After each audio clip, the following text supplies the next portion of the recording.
mattoncino 24 che sceglie la città, un pezzo alla volta, non si fermerà, sempre con te, nel cielo e nel cuore, mattoncino 24, il nostro motore. Hi, Tim.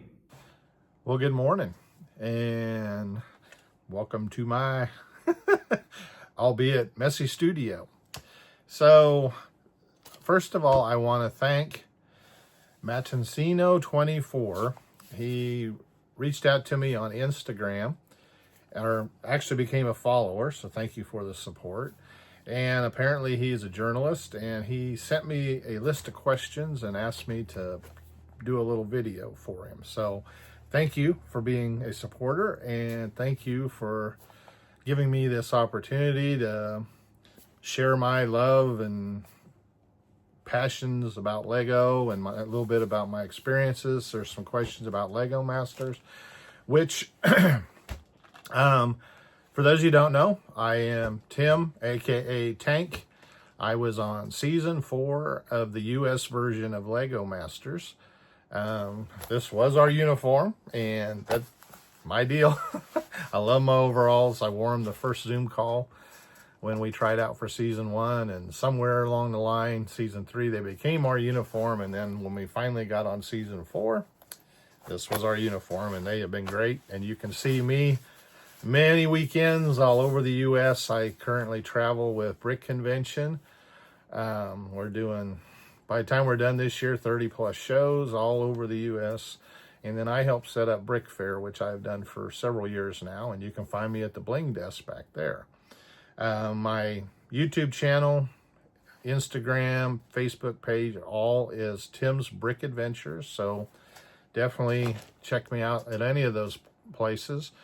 And I guess with that, so I don't spend a lot of time talking, which most, if you know me, you know I talk. We'll get to the questions here. So What was your first Lego build that made you think this is my style? So I love every theme. There's not too many Lego sets that I wouldn't own, or I don't have any that I don't. And as far as custom building and stuff, the Wild West has been the movies, history, all that, TV shows, all my life. So almost 60 years of just watching them and loving them and studying. So when I got into Lego and discovered the world of custom minifigs, I made a bunch of designer or custom historical Western figures. And now I have a large Wild West display that I initially started in 2016, and then 2021 it grew. I will try to include some pictures so you can see, because it does travel with me the last couple of years. So when you see me at Brick Convention, you will see my Western build. It's been a great thing. So I would say that has kind of become what I'm known for, so my style. I love landscape, mountain work. As you'll see, I use a lot of different colors that most people don't use in their mountains, particularly the southwestern colors and stuff. So I bring my art background. I'm a fine art. My graphic design is what my degree is in.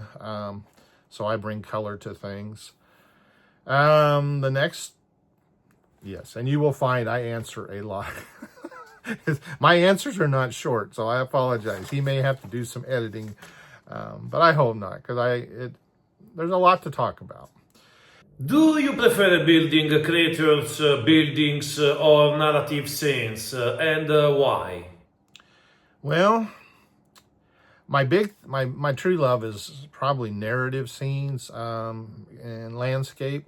I love the storytelling aspect of Lego, and even within my Wild West build, there's lots of little stories about the historical figures going on, but then I've got a lot of crazy fun characters in there that I've developed stories for.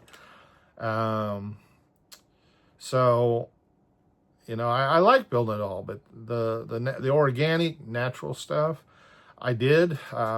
Being on the show, I ended up doing most of the creature stuff.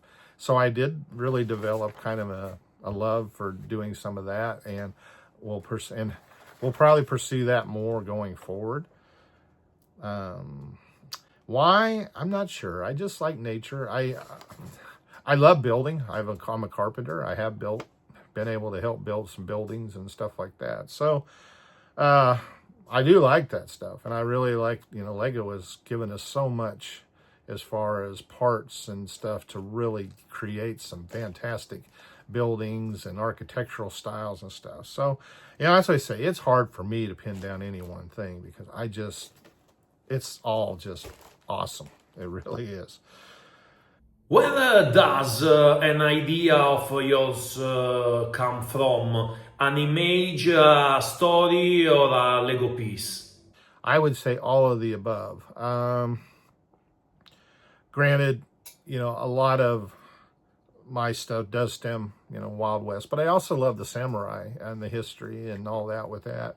So, of course, I own all of the Ninjago stuff from the beginning. And although I really enjoy the animated and the whole storyline, that goes along with it, for me, it's kind of just the overall Asian culture and the ninja. I actually studied true ninjutsu. Martial arts played a big part in my life. So all of that has a big part in what I do. I kind of got off track there, I know. Lego piece, yeah, definitely. A piece of advice, something, and I'm getting way out there, but Mark and Steven Erickson, the young men that won season 2 of the U.S. Lego Masters, are really good friends of mine. I cherish those two. And they sort and store all their stuff, mostly by color. And I was talking to them because, that's the great debate. What's the best way to organize your Lego? And they explained, and it made a lot of sense, because if you see pictures of their Lego room and all that, they just have big bins full of just one color. And when they go searching for parts, that's the thing. They'll see certain pieces in there that spark something, something else or something they want to do.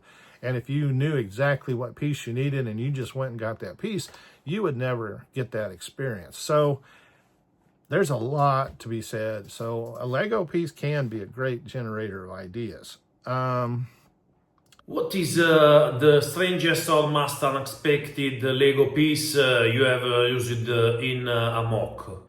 That's a good question. Lego has really come up with some strange parts, and I love it. I mean, they've really opened the world up for all of us, especially, the MOC builders and stuff. Wow. I'm trying to think something that I do that's kind of unique with part usage. Maybe with some of my plant work. Actually, you know what? Possibly. I kind of cornered the market on these old dinosaur ears and fins to use for yucca plants. I had a kind of a thing I was doing, but I'm reworking on revamping all that. But that might be kind of one of the strangest uses I've done. Let's see. Moving on. Have you ever started a build without knowing what it would become? That is just about every build I do. I don't plan much anything. My building process is very organic. I just start building, and I just get a lot of parts because I kind of know what colors I want to use and stuff, but I just go pull out bins. That's why I get asked that question at all of these conventions and stuff. And that's one of the main questions, how many pieces, how long, what did I plan this or plan that? And so yeah, that's just my normal mode. And to be honest, because I do that and I procrastinate so much, I think I figured out that helped me on the show, where I never stressed much on the show. Early in the build, when Tim and I were trying to figure out what we were going to do and which of us was going to do what and that kind of thing. It got a little stressful because truthfully we had done a lot of displays together and a lot of builds, but we never really built, quite this level. We've been practicing because we did try out several seasons. We were actually, season 1 we did pretty well, but season 3 we were actually the alternate team, and then season 4 we finally got on. So we had lots of opportunity to kind of pick that out. But when you're in the hot seat ready to build, why it gets a little What was the most difficult challenge you faced on the show Lego Masters? I faced. I mean, I was living my best life. I loved absolutely every minute of being there. I barely slept because I was just so excited about what the next day was going to bring. I honestly didn't, as I'm sitting here, don't remember stressing too much. I mean, it got a little, like I said, once we figured out what we were going to do and, what each of us was going to do, things just kind of fell into place. And we were, the first 3 builds, we got done pretty quick. Spoiler alert, yeah. Episode 4, season 4 was our demise. And we'll talk about that here in a minute. But, I was just having a ball. And when you're really enjoying what you're doing, things just seem to flow right. And it just, and everybody there, the production crew, the other fellow castmates and stuff, I was living a dream that I had no idea I ever had. And I would do it over and over. I would do it every day the rest of my life if I could. I mean, a TV aside, just the process was just wonderful. At what moment in Lego Master did you realize everything was going out of control? Well, I'm always out of control. I was just having fun. I'm guessing this means maybe he's asking if there was ever a point where it got,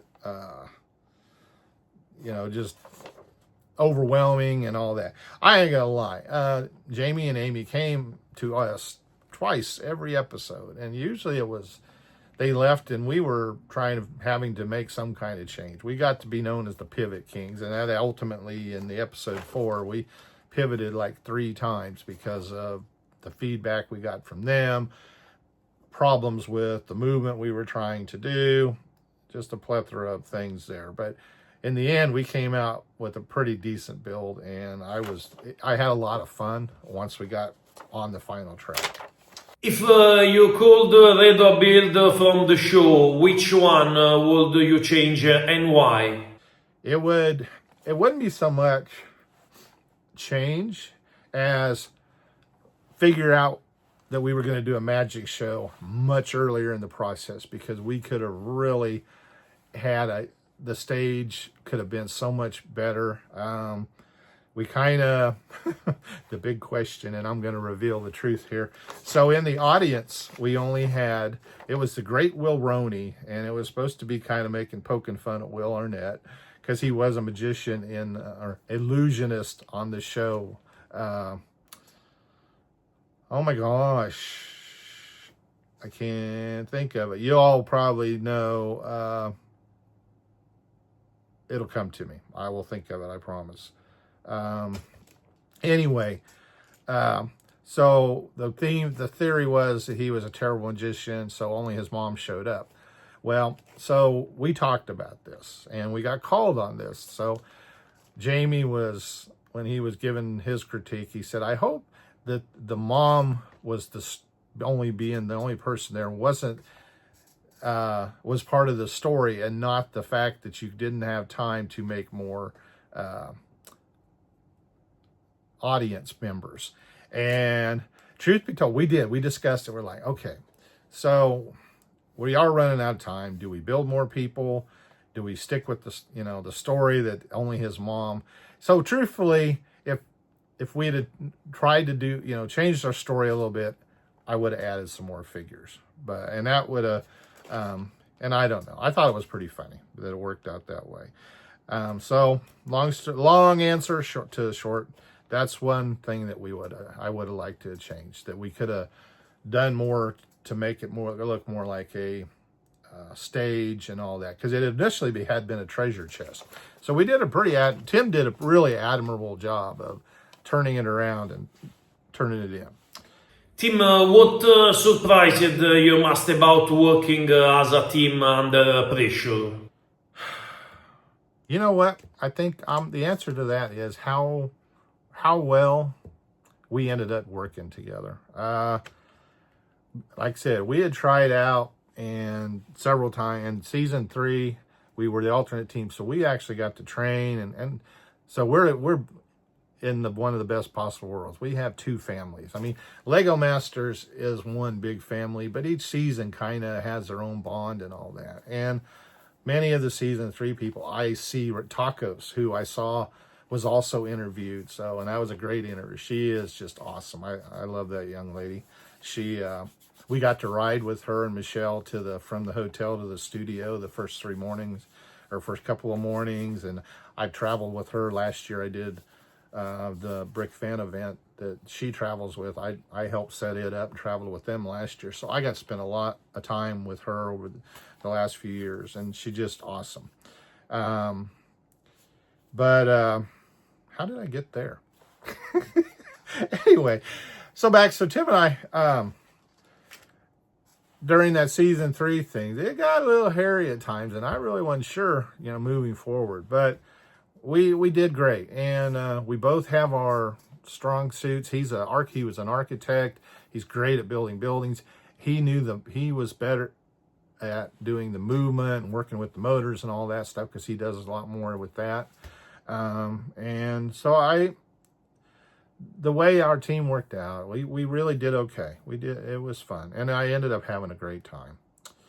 What was the most magical being the sense moment that wasn't shown on TV? Well, it was all magical in my book, but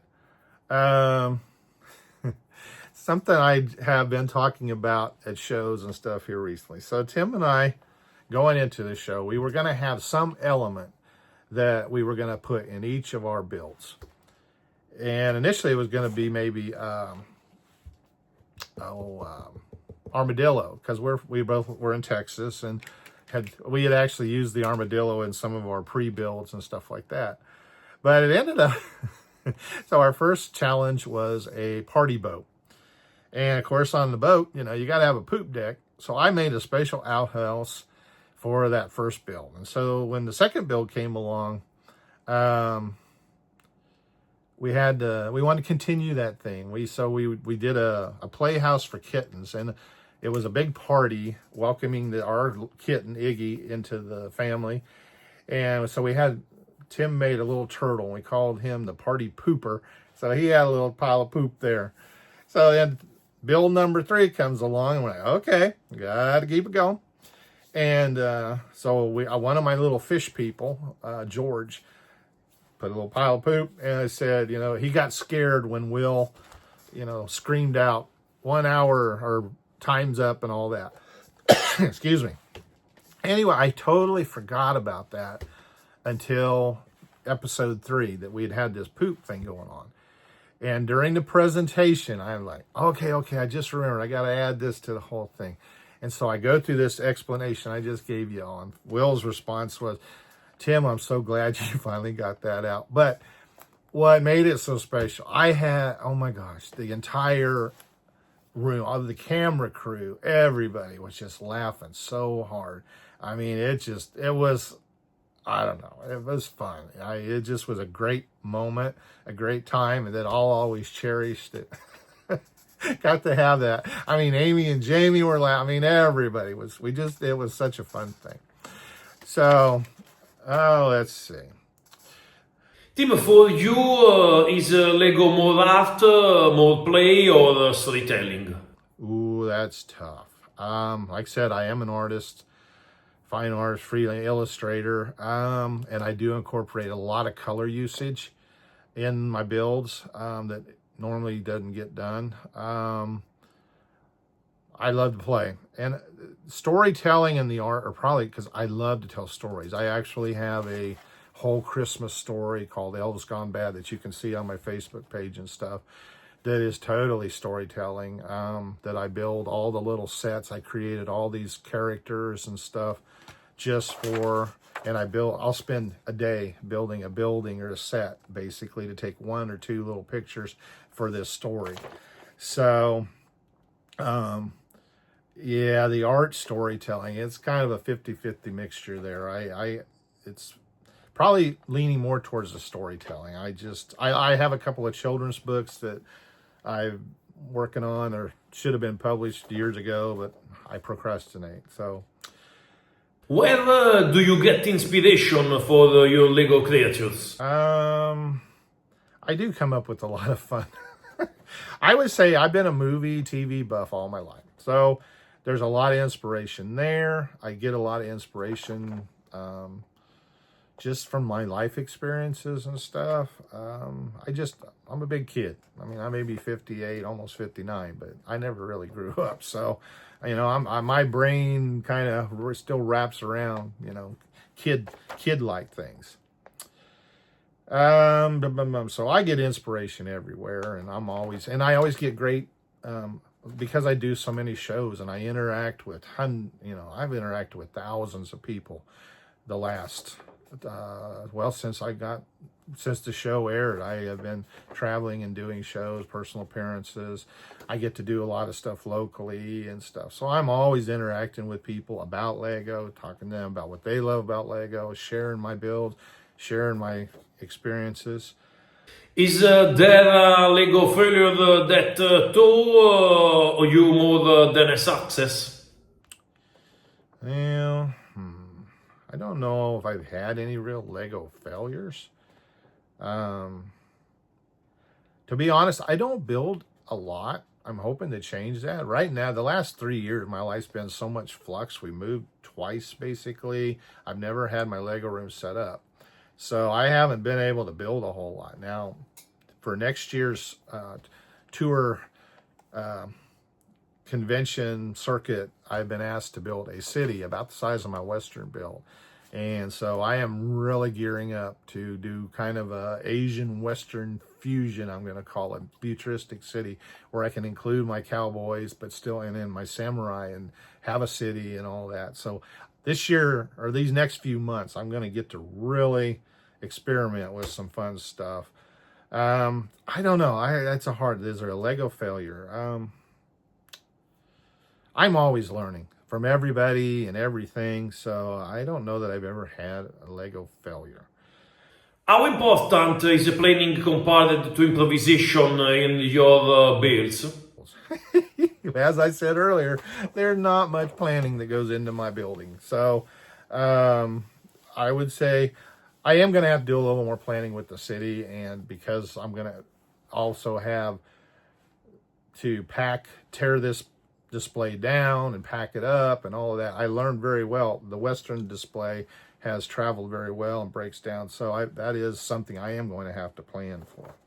If you could build anything without limits on piece of time, what would you create?